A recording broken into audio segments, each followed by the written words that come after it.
Лечение кашля бананом. Кашель является симптомом многих патологических состояний, как связанных с заболеваниями органов дыхания, так и с наличием проблем небронхолегочного происхождения. Назначение медикаментозных средств при этом всегда направлено на лечение первопричины, то есть непосредственно заболевания, вызвавшего развитие кашля. Принципы лечения кашля в зависимости от причины и механизмов. Это может быть антибактериальная терапия при лечении бронхитов, пневмонии, миокардитов, антиангинальные средства при сердечном кашле, заместительная терапия, кортикостероиды при кашле эндокринного характера или бронхиальной астме и так далее. Кроме этого этиологического лечения назначают непосредственно лекарственные средства от кашля, которые делятся на следующие группы: противокашлевые препараты, действующие угнетающие на кашлевый центр, муколитики, разжижающие мокроту и усиливающие ее секрецию, бронхолитики, расширяющие бронхи и способствующие тем самым выведению мокроты. Особое место в лечении кашля занимает фитотерапия, включающая в себя назначение отхаркивающих средств, а также рецепты народной медицины. Банан как средство народной медицины. Именно к средствам народной медицины относится такой экзотический продукт, как банан, применение которого в качестве средства от кашля обусловлено его свойствами и составом. Прежде всего, банан – депо полезных витаминов и микроэлементов. Кроме того, в отличие от большинства пищевых продуктов, он не теряет свои замечательные качества при транспортировке или хранении, оставаясь полезным в течение длительного времени. Но только наличие в его составе многих витаминов и микроэлементов не может быть залогом успешного использования в качестве средства от кашля. Действительно, цитрусовые, киви, морепродукты тоже весьма богаты витаминами или микроэлементами, но распространения в лечении органов дыхания не получили. Применение же банана связано именно с наличием вяжущего, обволакивающего действия на слизистую бронхов. Банан от кашля применяется, конечно же, только в случаях с бронхолегочными проблемами, когда необходимо смягчить сухой кашель. При лечении сердечного или кашля, обусловленного рефлюкс-эзофагитом, фитотерапии, такие средства народной медицины, как банан, не применяются.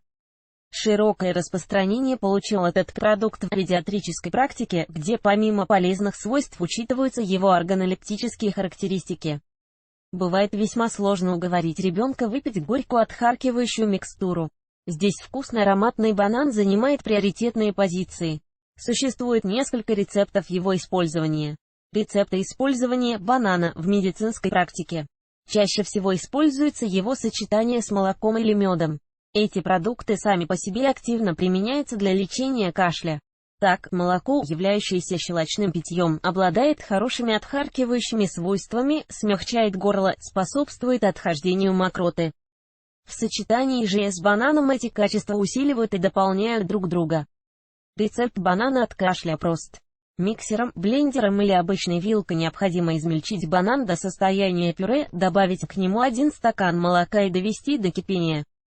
Полученный коктейль необходимо принимать 3-4 раза в день по полстакана за 0,5 часа до еды или через 1 час после, как и все отхаркивающие средства. Для усиления эффекта в эту смесь можно добавить ложку масла какао. Использование этого рецепта возможно как для взрослых, так и для детей.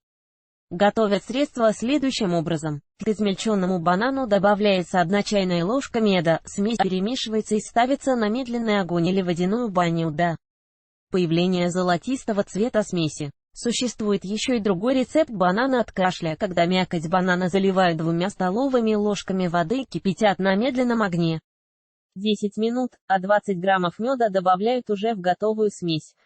Еще более широкое распространение получил рецепт, когда вместо воды к банану добавляется молоко, а потом и мед. Эти средства народной медицины используются с соблюдением некоторых правил, их не применяют при наличии аллергии на какой-либо из компонентов. Сочетание молока с медом может вызвать послабляющий эффект или даже развитие поноса. Использование меда противопоказано детям до 1 года даже в незначительных количествах. Средство должно готовиться непосредственно перед употреблением. Использование средств народной медицины не должно быть монотерапией. Лечение кашля должно быть комплексным. Начинаться оно должно с консультации терапевта или педиатра, чтобы не допустить развития осложнений. При бронхитах, пневмонии, плевритах лечение обязательно должно проходить под непосредственным контролем специалиста, который назначит этиологическое лечение, подберет средства от кашля и поможет определиться с возможностью использования средств народной медицины. Читайте далее, что делать, если кашель не проходит несколько недель. Как специальные пластыри помогают избавиться от кашля. Как средство помогать при заболевании. Средства для ингаляции при сухом и влажном кашле.